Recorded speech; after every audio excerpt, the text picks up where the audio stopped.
ചികിത്സാ ചെലവുകൾ താങ്ങാനാകാതെ ബംഗാളിലെ ഒരു കുടുംബവും കടക്കണിയിലാവരുത് എന്നത് ലക്ഷ്യം വെച്ച് പശ്ചിമ ബംഗാളിലെ ജനങ്ങൾക്ക് സമഗ്രവും സൗജന്യവുമായ ആരോഗ്യ പരിരക്ഷ ഉറപ്പാക്കുന്നതിനായി വിഭാവന ചെയ്ത ഒരു ജനക്ഷേമ പദ്ധതിയാണ് സുസ്ഥ ബംഗാൾ സമൃദ്ധി ബംഗാൾ. പശ്ചിമ ബംഗാളിലെ ഓരോ പൗരനും സാമ്പത്തിക പ്രതിസന്ധികളില്ലാതെ മികച്ച ചികിത്സ ലഭ്യമാക്കുക എന്ന പ്രധാനമന്ത്രി നരേന്ദ്രമോദിയുടെ വലിയൊരു സ്വപ്നത്തിന്റെ സാക്ഷാത്കാരമായാണ് ഈ പദ്ധതി അവതരിപ്പിക്കപ്പെട്ടിരിക്കുന്നത്. കേന്ദ്ര സർക്കാരിന്റെ ആയുഷ്മാൻ ഭാരത് ഇൻഷുറൻസ് സംവിധാനത്തെയും സംസ്ഥാനത്തിന്റെ ആരോഗ്യ ഇൻഫ്രാസ്ട്രക്ചറിനെയും സമന്വയിപ്പിച്ചാണ് ഇത് നടപ്പിലാക്കുന്നത്. കേന്ദ്ര സർക്കാരിന്റെ ഫ്ളാഗ്ഷിപ്പ് ഇൻഷുറൻസ് പദ്ധതിയായ ആയുഷ്മാൻ ഭാരത് ബംഗാളിൽ ഔദ്യോഗികമായി നടപ്പിലാക്കാൻ സംസ്ഥാന സർക്കാർ തീരുമാനിച്ചതോടെയാണ് ഈ വലിയ ആരോഗ്യ വിപ്ലവത്തിന് തുടക്കമായത്. പശ്ചിമ ബംഗാളിലെ 1.43 കോടി കുടുംബങ്ങളിലെ ജനങ്ങൾക്ക് ആയുഷ്മാൻ ഭാരത് പദ്ധതി വഴി വർഷത്തിൽ 5 ലക്ഷം രൂപയുടെ സൗജന്യ ചികിത്സ ലഭിക്കും. ആയുഷ്മാൻ ഭാരത് പദ്ധതിയുടെ പരിധിയിൽ വരാത്ത ബാക്കി 80 ലക്ഷം കുടുംബങ്ങളെ സംരക്ഷിക്കുന്നതിനായി സംസ്ഥാന സർക്കാർ മുഖ്യമന്ത്രി സ്വാസ്ഥ്യ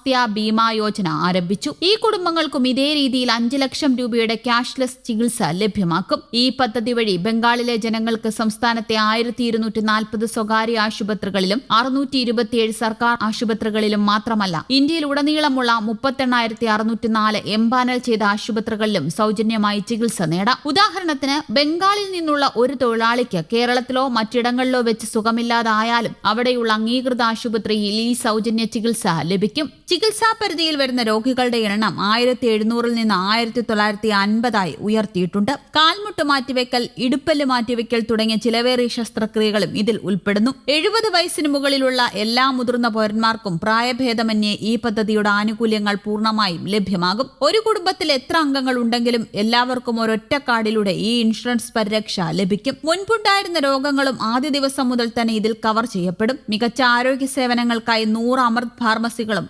467 പ്രധാനമന്ത്രി ഭാരതീയ ജനൌഷധി കേന്ദ്രങ്ങളും സംസ്ഥാനത്ത് സ്ഥാപിക്കാൻ ധാരണയായിട്ടുണ്ട്. കൂടാതെ സൗജന്യ നേത്ര ചികിത്സയ്ക്കായി സുദൃഷ്ടി എന്ന പ്രത്യേക പരിപാടിയും ഇതിനൊപ്പം ആരംഭിച്ചിട്ടുണ്ട്. സാധാരണ രോഗങ്ങൾ മുതൽ ക്യാൻസർ, ഹൃദ്രോഗങ്ങൾ, കിഡ്നി രോഗങ്ങൾ തുടങ്ങിയ ഗുരുതരമായ രോഗങ്ങൾ വരെയുള്ള 1950 ചികിത്സാ പാക്കേജുകൾ ഇതിലൂടെ കവർ ചെയ്യപ്പെടും. ഇൻഷുറൻസ് എടുക്കുന്നതിന് മുൻപുള്ള രോഗങ്ങൾക്കും ആദ്യ ദിവസം മുതൽ തന്നെ ചികിത്സാ പരിരക്ഷ ലഭിക്കും. മുൻപ് പശ്ചിമ ബംഗാൾ സർക്കാർ കേന്ദ്രത്തിന്റെ ആയുഷ്മാൻ ഭാരത് പദ്ധതി പൂർണ്ണമായി നടപ്പിലാക്കിയിരുന്നില്ല. പകരം സംസ്ഥാനത്തിന്റെ തനത് പദ്ധതിയായ സ്വാസ്ഥ്യ സതി മാത്രമാണ് ഉണ്ടായിരുന്നത്. എന്നാൽ ഇപ്പോൾ 2 പദ്ധതികളും സമന്വയിപ്പിച്ചുകൊണ്ട് സുസ്ഥ ബംഗാൾ സമൃദ്ധി ബംഗാൾ എന്ന പേരിൽ നടപ്പിലാക്കാൻ തുടങ്ങിയതോടെ ബംഗാളിലെ ജനങ്ങൾക്ക് ഇന്ത്യയിൽ എവിടെയും ചികിത്സിക്കാനുള്ള നാഷണൽ പോർട്ടബിലിറ്റി എന്ന വലിയ സൗകര്യമാണ് തുറന്നു കിട്ടിയിരിക്കുന്നത്. 2026 മെയ്യിൽ പശ്ചിമ ബംഗാളിൽ സുവേന്ദു അധികാരിയുടെ നേതൃത്വത്തിൽ പുതിയ BJP സർക്കാർ അധികാരമേറ്റതിനെ തുടർന്ന് വലിയ വികസന പദ്ധതികൾക്കാണ് സംസ്ഥാനം സാക്ഷ്യം വഹിച്ചുകൊണ്ടിരിക്കുന്നത്. കേന്ദ്ര സർക്കാരുമായി ചേർന്ന ഒരു ഡബിൾ എഞ്ചിൻ സർക്കാർ വേഗതയിലാണ് വികസന പ്രവർത്തനങ്ങൾ മുന്നോട്ടു പോകുന്നത് എന്ന് പ്രധാനമന്ത്രി നരേന്ദ്രമോദി വ്യക്തമാക്കിയിട്ടുണ്ട്.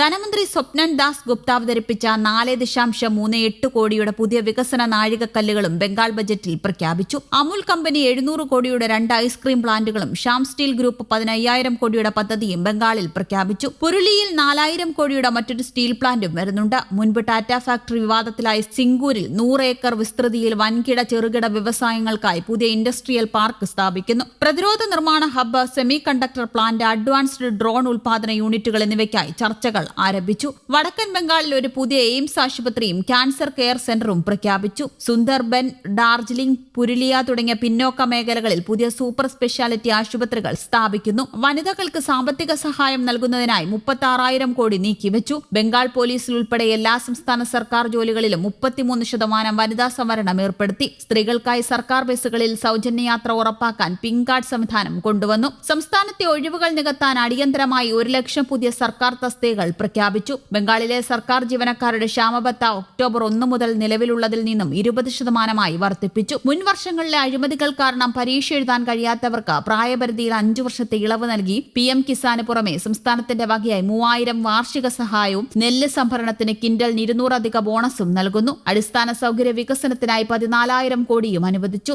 സർക്കാർ മാറിയതോടെ മുടങ്ങിപ്പോയിരുന്ന കേന്ദ്ര ജലവിഭവ പദ്ധതികൾക്കായി 39,000 കോടി കേന്ദ്ര സർക്കാർ ബംഗാളിന് ഒന്നിച്ചനുവദിച്ചു. കൊൽക്കത്ത നഗരത്തെ ആഗോള നിലവാരത്തിലേക്ക് ഉയർത്താൻ മെട്രോ റെയിൽ വികസനവും സാറ്റലൈറ്റ് ടൗൺഷിപ്പുകളും അതിവേഗത്തിലാക്കുന്നു. പുതിയ IIT, IIM എന്നിവയും സ്ഥാപിക്കാൻ നിർദ്ദേശമുണ്ട്. News desk, Kerala Kaumudi.